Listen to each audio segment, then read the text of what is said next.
All right, recording. All right, we're looking at the chord progression that is used for many songs. Most pop music will apply it. So for one measure, you're going to go down with the two index and middle fingers, with your thumb going below water. What do I mean with below water? Your thumb goes down below the first string so you can do an upstroke, right? However, this time it's two downstrokes in a row. Long, short, short, right? So down, down, up. And again, down, down, up. And then you're going to come again down below and do another upstroke, and followed by a downstroke and another upstroke. Up, down, up.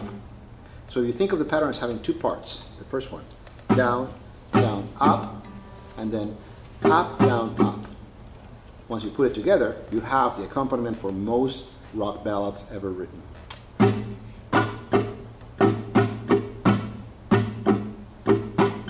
Word of caution, always try to keep a center of balance in this area of the guitar and use your wrist, almost as if you're opening and closing an L handle door, where you kick out with your index and middle together and you swing your thumb up.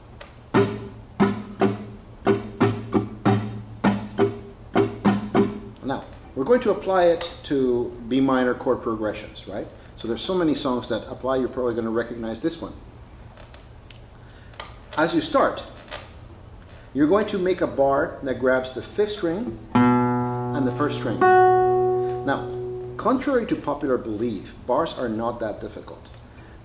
If you actually look at somebody's finger and you look at where the railroad tracks, the marks are, where they press the most, they should be on this side of the finger, on the rim edge, not on the flat part. You want it on this side, right? As you notice, when I do this, I grab only the fifth string and the first string, and I tuck in the side of my arm. I bring my wing over to my shoulder, over to my side, to be able to just put more pressure on those 2 points. If I run my fingers across the strings, I'm only applying pressure where I need it. Fifth string and first string. The first string is taken care of by this side of the bone in my finger, right? So, no sound here, no sound here, no sound here, right? Why do I not want those inside strings to sound? Because these three fingers are going to be taking care of the rest of the chord. This is what I call a downstairs formation. Downstairs, upstairs, downstairs, upstairs, right? 2 is going to be on the B string, 3rd fret. 3 and 4 are going to be stacked on top of each other on the inside strings, the D and the G strings, or the 4th and the 3rd strings, right? And so you have a chord that basically requires a bar only for 2 notes. So put your pressure where you need it. Always try to press against the fret. It's always easier there. The further back you are, the more you have to press, right? And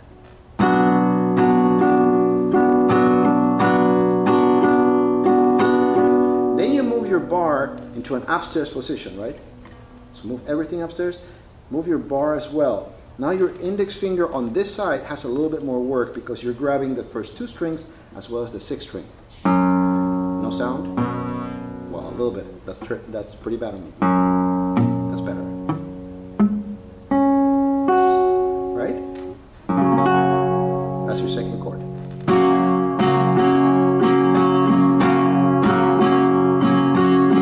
Now, the next chord is A major. You can do it this way, or you can just move your bar to 5th position. Right? Completely up to you. I would suggest, since there's so much barring in this piece, that you do it over here at first. Later on, you can do this up here. And there's an advantage to doing it up here because you can have a walking bass that goes with the song.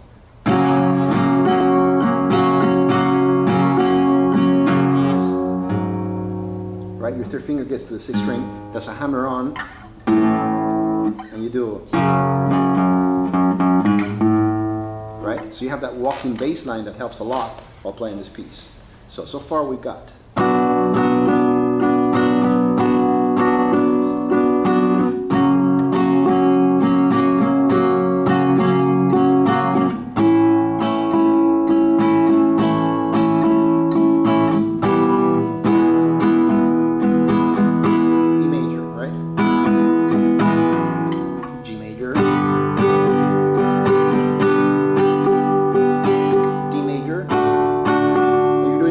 Try to hit from the D string down. Try to avoid hitting the 6th string and the 5th.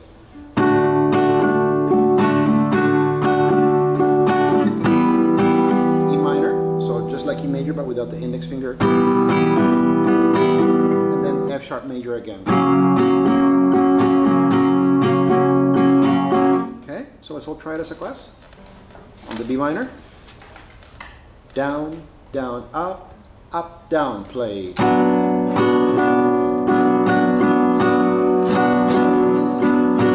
F sharp major, go. Down, down, up. A major, go.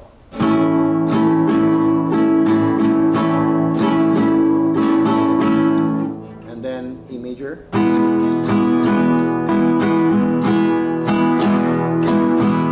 Then G major, and G major, and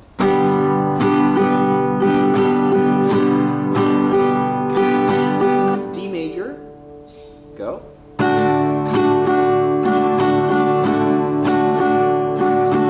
E minor, so E major minus the one finger, and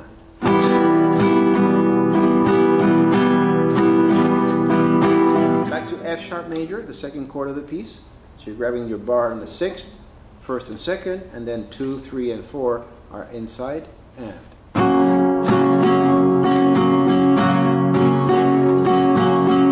then let me just go through it myself. I will not stop in between chords. Join me if you wish. And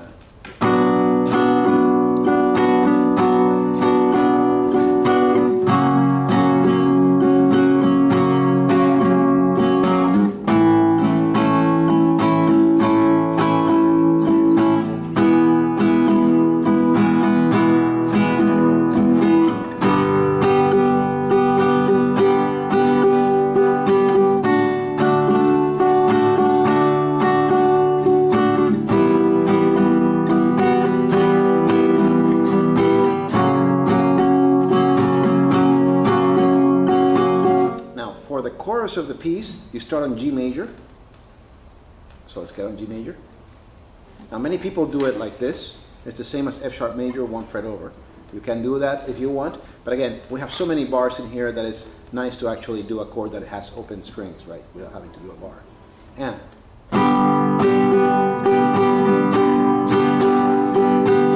then D major, and E minor,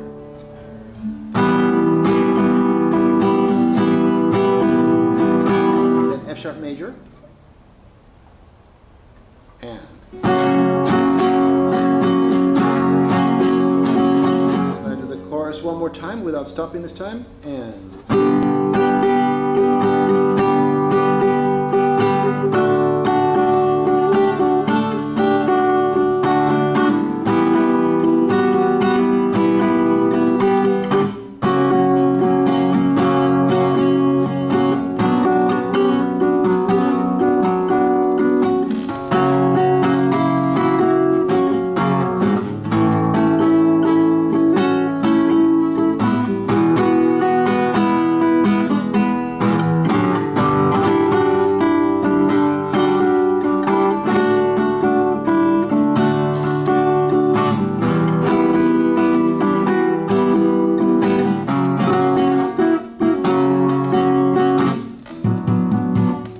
tambora, you're just hitting with your index finger, very relaxed. You strike the strings right past the bridge.